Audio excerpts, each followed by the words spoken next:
आपल्यासोबत बोलण्यासाठी काँग्रेसचे प्रदेशाध्यक्ष नाना पटोले जे आहेत। नाना, पंतप्रधान नरेंद्र मोदी पुन्हा एकदा महाराष्ट्र दौऱ्यावर येत आहेत, सोलापूरला येत आहेत, दौरे वाढत चाललेत, काय नेमकी पहिली प्रतिक्रिया? भाजपपासून महाराष्ट्र आता दूर जातो आहे याचा रिपोर्टच प्रधानमंत्र्यांकडे आहे आणि त्याच्यामुळे स्वतःची पक्षाची शाख वाचवण्यासाठी सातत्यानं नरेंद्र मोदींचे दौरे महाराष्ट्रात होत आहे। याला काही वेगळं सांगण्याची गरज नाही आणि जेवढे दौरे झाले तर त्याचा काही परिणाम पडणार नाही।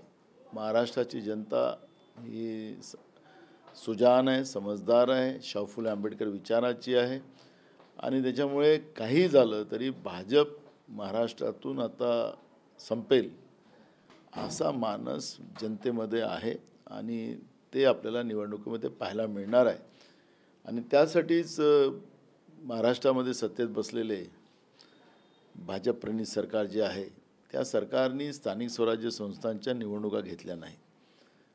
खासदारकीचे बाय इलेक्शन लागलेत, एक नाही दोन दोन, ते निवडणुका घेतल्या नाही। हायकोर्टाने त्याच्यामध्ये ताशेरे ओढले की तुम्ही निवडणूक का नाही लावली, निवडणूक आयोगाला झापलं। सांगायचं तात्पर्य असं की भाजप ही आता लोकशाही विरोधी पार्टी झालेली आहे। भाजप प्रणित जे सरकार महाराष्ट्रातलं आहे ते त्या पद्धतीने वागते आहे। आज जिल्हा परिषद, पंचायत समित्या असतील, नगरपालिका, महानगरपालिका असतील, बेहाल आहेत जनतेचे। जनतेकडून टॅक्स घेतला जातो आहे आणि प्रशासक आणि सरकार आणि त्याच्यामध्ये मोठ्या प्रमाणात भ्रष्टाचार हे चित्र आज आहे आणि ग्रामीण भागाची परिस्थिती खराब आहे आणि शहरी भागाची परिस्थिती खराब आहे। निवडणुकीला सरकार पळ काढते आहे आणि त्याला काही आता वेगळं म्हणजे सर्वे रिपोर्ट आहे असं मी सांगायलापेक्षा ही जे काही आपण चित्र पाहतो आहे आणि जे काही बाय इलेक्शन महाराष्ट्रात झालेत, मग कसब्याचं असेल, ग्रॅज्युएट मतदारसंघाच्या निवडणुका असतील, रेग्युलर टीचर मतदारसंघाच्या असतील, सगळं काँग्रेसने जिंकल्यात आणि त्याच्यामुळे माहोल जो आहे तो काँग्रेसच्या प्रती आहे। भाजपने जो सर्वे केलेला आहे त्याच्यातल्या 40 जागा लोकसभेच्या हे महाविकास आघाडी जिंकत आहे। त्याच्यामुळे त्यांच्यामध्ये दहशत आहे। म्हणून प्रधानमंत्री महाराष्ट्रामध्ये कसं आपल्याला भाजपला जिंकता येईल याचा प्रयत्न ते करतात। याला जर पाहायला गेलं तर राणे असं म्हणतात, नितेश राणे असं म्हणतात की मोदींनी जर महाराष्ट्रातूनच निवडणूक लढवली तर आनंद होईल असं बोलतात। त्या पक्षाचं आता निर्णय ते घेणारे झाले असतील तर मला माहिती नाही आहे, पण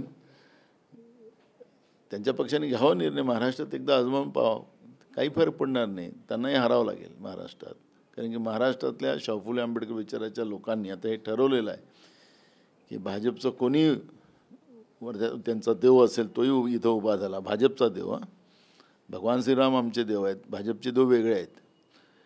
आपण पाहिलं की भगवान श्रीरामाला लहान केलं गेलं, आम्ही भगवान श्रीरामाच्या हाताला बोट देऊन चालतो आहे, आम्ही त्यांच्या नेतृत्वात चालतो, पण भाजपमधले देव वेगळे आहेत, ते भगवान श्रीरामाला बोट धरून ते चालवतात आहेत, असं चित्र आपण पाहतो आहे।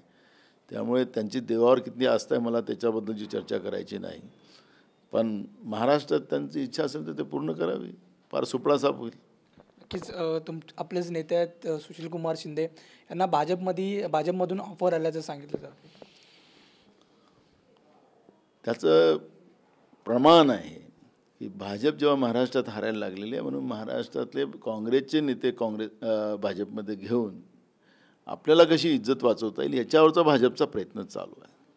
जो व्हिडिओ आता मोठ्या प्रमाणात येतो आहे की हे जे महाभ्रष्टाचारी युती महाराष्ट्रातल्या सत्तेमध्ये बसलेली आहे त्याला महाभ्रष्टाचारी युती आपण म्हणू, त्या युतीमध्ये एका गाडीतही ते बसू शकत नाही, एकावर एक बसतात आहेत आणि अजून लोक घेण्याचा प्रयत्न करत आहेत। त्यांच्या गाडीतच जागा राहिली नाही, आता ओव्हरफ्लो झालेला आहे त्यांचा आणि आता त्यांचा डॅम फुटायला आलेला आहे। त्यामुळे हेच ते अजित पवाराबद्दलचं धरणामधला जो विषय होता, टिंब मी बोलत नाही ते कोणासारखं घाण, हेच भाजपवाले त्यांचा विरोध करत होते। आता हे त्यांच्या धरणामध्ये भाजपच्या हे गेले, आता ते धरण फुटलं आता लोकशाहीच्या व्यवस्थेमध्ये त्यांचं भाजप प्रणित जेवढे लोक आहेत त्यांना सत्तेतून बाहेर जावंच लागेल, त्यांना कोणी वाचवणार नाही, जनतेचा हा कौल आहे। अजित पवारांचा विषय आला. अजित पवार म्हटलेलं होतं की 75 नंतर भाजपमध्ये रिटायर होतात. शरद पवारांनी सुद्धा याचाच विचार करून विश्रांती घ्यावी असं म्हटलेलं होतं. आणि त्यानंतर सुशीलकुमार शिंदेंना भाजपची ऑफर येते. कसं बघता दोन्हीच्या मध्ये? तुम्हाला सांगतो, सुशीलकुमार शिंदेंचं वय 82-83.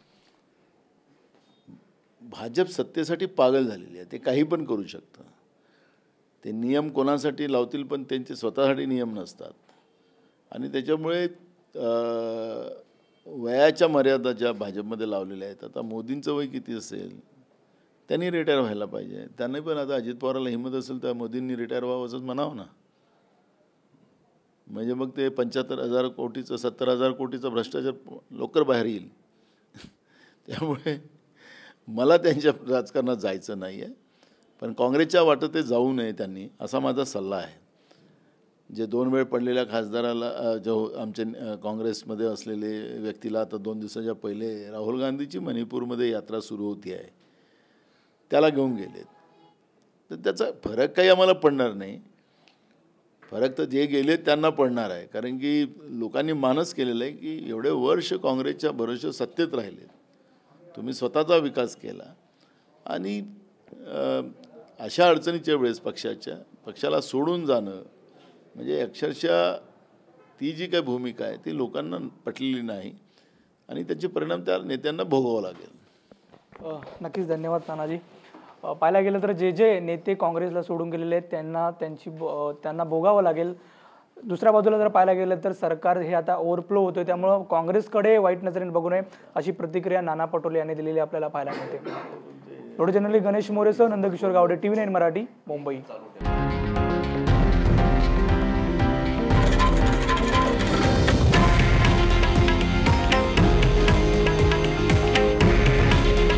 हे आहे देशातील नंबर 1 न्यूज नेटवर्क आणि आपण पाहत आहात TV9 मराठी. काळजी तुमची, हित महाराष्ट्राचं.